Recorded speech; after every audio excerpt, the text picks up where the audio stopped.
Imagine holding a grudge against someone for so long that that person goes from being a trusted friend to someone that you want to lay your hands on and do harm to. Sounds crazy, right? I'm talking about somebody that legitimately did you wrong, but they came to you, they apologized, they asked for forgiveness and said, how can I make it right? They said, are we good? And you said, I'm fine. It's all gravy. But later on, something snaps, and that resentment, that bitterness poisons you to such an extent that you're willing to do something unbecoming to that person. My name is Darian Claxton, and this is day 27 of 31 days from my new devotional, Bending Bows of Bronze, Subdue the Enemy Under Your Feet. And on this spiritual warfare journey, going from being passive to aggressive in our warfare, we're often looking at some of the weapons of the enemy that are very subtle. So the average believer says, I ain't gonna mess with tarot cards. I'm not gonna read my horoscope. I never play with a Ouija board.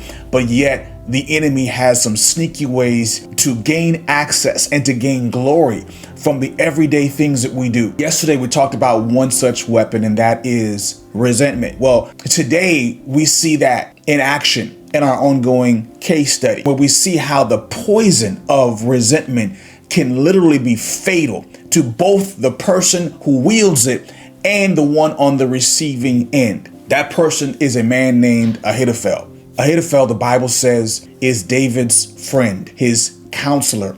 This man is so wise that when he speaks, his military strategies are unstoppable. Matter of fact, to this point, David has won every battle. Every person who came against him, he smacked them down. Everybody that he went to war with, he came out on top, presumably and largely because of the wise counsel of Ahithophel, where the Bible says his voice, his word was like the counsel of God. But Ahithophel is also Bathsheba's grandfather. At least 11 years have gone by since David assaulted Bathsheba, brought disgrace to Ahithophel's family.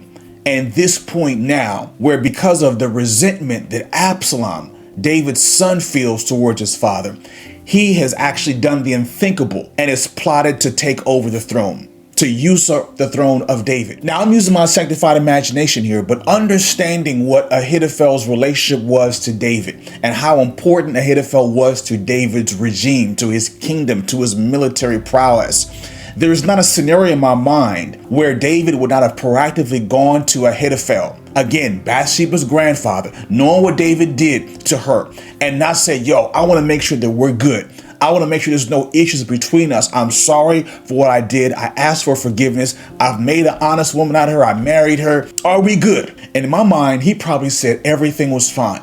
And you know what? It's very possible that he was okay, but something triggered him. Maybe he was seeing Amnon do the same thing to Tamar that David did to Bathsheba, and David doing nothing for years, letting it be. Maybe he was seeing Absalom take justice in his own hands as a vigilante against his own brother and kill him for raping his sister. Maybe Absalom proactively went to Ahithophel, knowing that he was festering these feelings towards David because of Bathsheba, and manipulated him into joining his rebellion, being his counselor. Now, when David finds out about this, we see in Psalms 41 and Psalms 55, this is a serious blow. Again, this is someone who he shared bread with. They walked the corridors together. This is somebody that he considered a true friend of his. And now Ahithophel is advising Absalom to pursue David, and he volunteers with his own hands to kill David. He said, I will strike only the king. This is 2 Samuel chapter 17. What started as grief over Bathsheba has turned into resentment, has turned into a false prophetic word where he is proclaiming death by his own hands over his former friend and king. This is why resentment is so poisonous, because we know the Bible says that hatred is like murder. 1 John 3:15, Matthew 5:21 and 22.